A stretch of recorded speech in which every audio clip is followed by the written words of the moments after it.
j'espère que vous allez bien. On se retrouve aujourd'hui pour un nouveau point lecture. J'ai lu le journal de Bridget Jones, écrit par Hélène Fielding, aux éditions Arabs Yes You Can.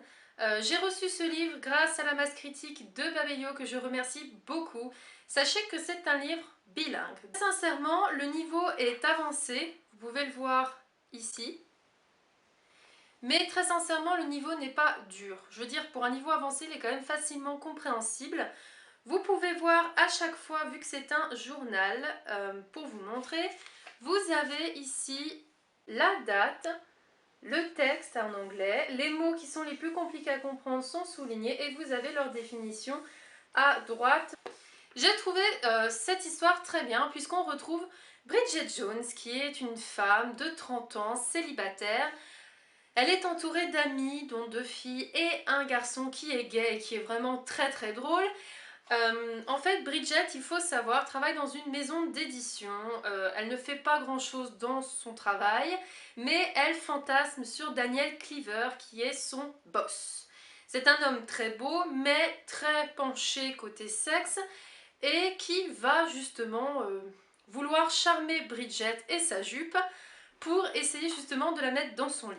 Notre pauvre Bridget Jones, qu'il faut savoir, doit endurer une mère qui est en pleine crise existentielle, une mère qui quitte son père et son père qui fait du coup une dépression. Elle a en plus de ça les amis de sa mère qui sont Una et donc les Darcy, qui sont donc des amis à sa mère et qui font chaque fois des fêtes. Ils essayent sans arrêt de la caser avec Mark Darcy. Donc Mark Darcy, c'est un grand avocat qui est coincé comme pas possible. Bridget ne l'aime pas, voilà, elle le trouve coincé justement, et lui n'est pas plus attaché à ça, puisqu'il la trouve un peu faux-folle et délurée. Donc, Bridget est entourée par des personnes qui ne l'aident pas forcément dans sa vie, elle se sent souvent seule, elle se goinfre souvent de gâteaux au chocolat, etc. Elle marque sans arrêt dans son journal les calories qu'elle a absorbées, le nombre de cigarettes qu'elle a fumées, le nombre d'alcool qu'elle a bu, bref, elle note tout. Elle essaye sans arrêt de faire attention à son poids, mais n'y arrive pas. Et elle va avoir une relation avec Daniel Cleaver, et ça va très mal se passer, je vous dirai pas la suite. Mais voilà, c'est de la chiclite, une chiclite qui est très facile à lire, qui est très douce. Je lui ai mis la note de 3 sur 5 parce que j'ai bien aimé mais pas adoré. Et ce qui a fait que je n'ai pas adoré, c'est justement le fait qu'à chaque fois notre Bridget marque tout ce qu'elle a mangé, tout ce qu'elle a fumé, etc. Voilà, j'aurais trouvé ça bien si c'était, voilà, on va dire tous les 5 chapitres. Voilà, elle se pèse, elle regarde le poids qu'elle fait, elle regarde combien de calories elle a absorbé, etc. Sauf que là, c'est à presque tous les chapitres, hein, vraiment, c'est... Voilà, vous avez ici à chaque fois, là, vous avez là, tout de suite derrière, sans arrêt, sans arrêt, sans arrêt. Donc au bout d'un moment, ça fait qu'on en a un peu marre de regarder ses calories, etc. Mais c'est une chiclite que j'ai beaucoup aimée. Voilà, 3 sur 5 pour moi, c'est une note qui veut dire que voilà, c'est une lecture que j'ai aimée, que je pourrais relire sans problème. Donc là, vous avez ma version bilingue, mais je l'ai aussi en français. Voilà, chez les éditions J'ai lu. Si vous aimez Bridget Jones, si vous avez vu le film, franchement, foncez, elle est vraiment bien cette histoire. Peut-être que j'en attendais trop, puisque je me suis dit c'est l'incontournable de la chiclite. Voilà, il fallait à tout prix que je le lise, et au final, j'ai été un petit peu quand même déçue. Je vous avoue, j'ai préféré le film au livre. Ouais, j'ai plus rigolé avec le film qu'avec le livre, même s'il y a des passages dans le livre qui m'ont fait rire. Mais voilà, la note est de 3 sur 5 et je vous mets le lien de la chronique en barre d'infos.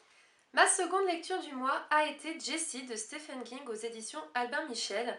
J'ai lu ce livre dans le cadre de mon challenge Stephen King que j'ai organisé sur 6 mois. Je vous mettrai le lien en barre d'infos de l'événement si vous voulez vous inscrire, il n'y a pas de souci, hein, vous pouvez très bien vous inscrire en cours de route. Et donc je vous présente mon avis sur ce livre. On retrouve Jessie qui est mariée à Gérald qui est un avocat. Tous les deux se retrouvent dans leur petite maison au bord d'un lac pour être tranquilles, pour passer du temps ensemble. Il faut savoir que Gérald a un côté assez pervers, c'est-à-dire que lorsqu'il a des relations sexuelles avec Jessie, il aime l'attacher, la menotter, etc. Et c'est vrai que Jessie accepte ce rôle en fait de soumise dans leur couple. Mais cependant, lors de leur petit séjour dans leur maison au bord du lac, Gérald va la menotter au lit. Il va vouloir... J'ai la voix qui part. Il va vouloir coucher avec elle, Sauf qu'avant de coucher ensemble, Jessie va lui dire « Libère-moi, j'en ai marre d'être soumise, j'en ai marre de jouer à ce petit jeu-là, donc détache-moi. » C'est là où tout va basculer pour Jessie, parce qu'en fait, elle va se rendre compte dans le regard de Gérald il a un côté malsain, pervers, et qu'il n'a pas envie en fait de la détacher.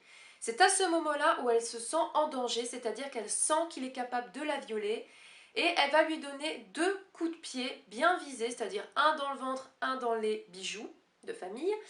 Et donc en fait, Gérald va tomber sur le côté du lit et ne va plus bouger. Mettez-vous à sa place. Vous venez de donner un coup de pied à votre mari qui a essayé de vous violer. Il tombe par terre, il respire plus, il bouge plus. Qu'est-ce qui se passe? Vous dites, il est mort. S'il est mort, je fais comment pour me libérer en fait? Parce que je suis quand même menottée, faut pas l'oublier. Enfin voilà, c'est la grosse panique pour Jessie. Elle va appeler Gérald, il ne va pas répondre. Il va y avoir un chien affamé qui va venir, donc elle va se dire, il va me manger ou il va manger Gérald. Bref, ça va être la panique aussi. Elle va aussi se dire où sont les clés des menottes pour que je puisse me libérer, sauf que les clés sont sur une commode et bien sûr la commode est à l'autre bout de la pièce. Elle va commencer à avoir soif, la nuit commence à arriver, elle se sent seule, elle a froid, elle a envie aussi d'aller aux toilettes, elle a tous les envies humains possibles que l'on peut avoir.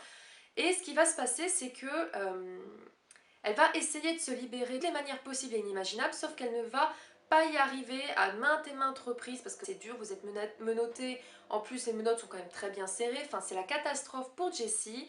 Sans compter qu'elle voit un homme dans le coin de la chambre, donc elle ne sait pas si c'est une hallucination, si c'est vraiment un fou furieux en fait qui vient pour la tuer. Essayez quand même de vous mettre à sa place, mais je lui ai mis la note de 3 sur 5, c'est-à-dire que je n'ai pas adoré non plus, parce que Jessie, je l'ai trouvée quand même un peu agaçante parfois, c'est-à-dire que son mari est par terre, ok, il a essayé d'être violent avec elle, ça je veux bien.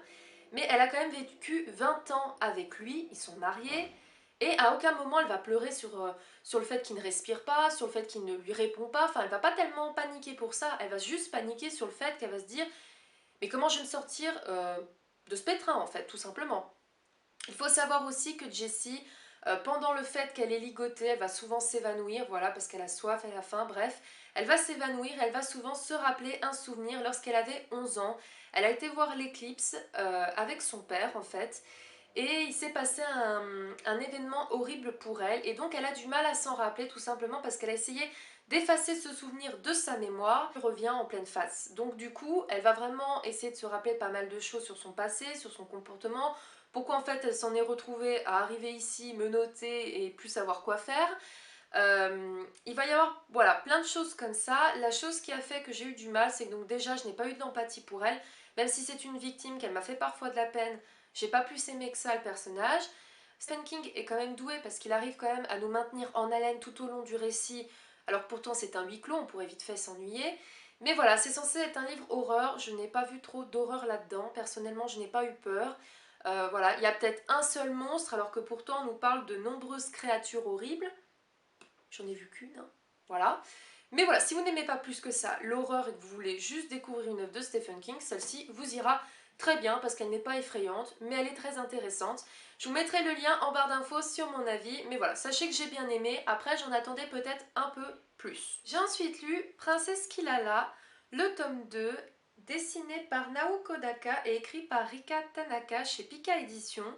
Avant de vous présenter mon avis sur ce livre, si vous n'avez pas vu mon avis sur le premier tome, je vous mettrai un lien juste ici en dessous et un lien en barre d'infos, comme ça vous pourrez directement accéder au moment où je parle du premier tome. Parce que voilà, maintenant je vais vous parler du second tome et voilà, je suis obligée de parler de la fin du premier tome, logique. Donc à la fin du premier tome, Kilala monte dans un bateau et a un accident avec Ray. Elle se retrouve à se séparer de Ray parce que dans les vagues, tous les deux se retrouvent à être voilà, secoués dans tous les sens et elle lâche sa main. Elle atterrit dans le monde d'Ariel, donc Ariel, la petite sirène, une de mes princesses d'ailleurs favorites, je l'adore beaucoup. Et donc en fait, Ariel va lui expliquer qu'elle est toute seule, qu'elle ne l'a pas vu avec un garçon. Elle va rechercher Ray et elle va découvrir qu'il est en fait sur une espèce de petite île grâce à la couronne. La couronne lance une lumière droite sur l'eau et du coup ça lui a permis de retrouver Ray. Il faut savoir que Ray est malade puisque voilà, en étant resté dans l'eau en pleine tempête, il a de la fièvre et donc Kilala doit trouver une plante pour pouvoir le guérir et ainsi le soigner. Donc elle part à la recherche de cette plante en compagnie de Polochon Et il y a aussi Sébastien que l'on peut voir ici. Donc voilà, j'adore ces personnages. Et donc avec Polochon, elle va dans le cimetière des requins, donc le fameux bateau comme on voit dans le dessin animé, et elle recherche la plante. Elle finit par la trouver, mais malheureusement se fait attaquer par un requin, le fameux requin comme dans le dessin animé, et elle réussit à s'échapper. Cependant, en revenant sur la petite île où se trouve Ray, Ray a disparu. Qui l'a enlevée? Pourquoi on l'a enlevée? On découvre par la suite bien sûr que c'est la méchante sorcière et qu'Ilala va devoir affronter Ursula pour pouvoir sauver Ray. Donc je vous dis pas comment ça se termine. Déjà on se rend compte que c'est vrai que Kilala tombe de plus en plus amoureuse de Ray.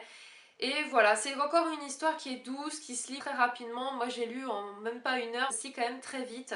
C'est un manga qui est vraiment agréable à découvrir. Franchement, moi j'adore Disney. Si vous aimez Disney, lisez ce manga vraiment. Je vais vous montrer quand même certains dessins pour vous montrer à quel point c'est quand même très bien fait. Donc ici, on peut voir la fameuse chanson C'est chantée par Sébastien. On a aussi bien Polochon et Sébastien qui sont vraiment très bien dessinés. Eureka, donc l'oiseau qui est vraiment un peu foufou.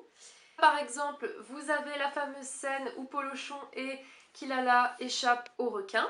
Vous avez donc la méchante sorcière Ursula qui, je trouve, est vraiment très très bien dessinée. Vous avez ici le personnage aussi important, il s'agit donc de Ariel en train de chanter. Et donc j'ai vraiment adoré ce manga et je lui ai mis la note de 4 sur 5. Et je vous mets le lien de ma chronique en barre d'infos. Vous avez pu le voir dans le titre de ma vidéo, j'ai choisi de vous faire et le point lecture et de vous donner le résultat des choix des lecteurs pour le mois de juillet. Sachant que voilà, je ne vais pas faire de book jar surprise pour le mois de juillet, tout simplement parce que les deux livres que je devais lire ce mois-ci, à savoir Le portrait de Dorian Gray écrit par Oscar Wilde et Harry Potter et la Chambre des Secrets écrit par J.K. Rowling. Je n'ai pas pu les lire les deux, voilà, ce mois-ci j'ai eu pas mal de livres à lire, donc je vais les lire le mois prochain. Je ne vais pas faire de book jar surprise ce mois-ci, je le ferai le mois prochain.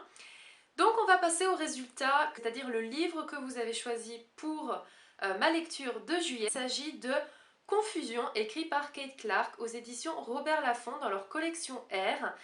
Donc voilà, je ne vais pas vous parler du résumé, je l'avais mis de toute façon dans le choix des lecteurs. Voilà, de toute façon je ne vais pas vous en parler parce que tout simplement je ne l'ai pas encore lu. Dès que je l'aurai lu, de toute façon je vous ferai un point lecture. Voilà, je ferai une chronique comme ça vous pourrez avoir mon avis. Donc voilà, en tout cas je suis très contente car ce sera mon deuxième livre que je lis de cet auteur, sachant que le premier était Cruel et que j'avais beaucoup aimé. J'espère que cette vidéo vous aura plu. N'hésitez pas à échanger avec moi si vous avez lu les livres que je vous ai présentés ou si vous souhaitez les livres, etc. Sur n'importe quoi, n'hésitez pas à laisser des commentaires. Et je vous dis à bientôt pour de prochaines vidéos. Salut!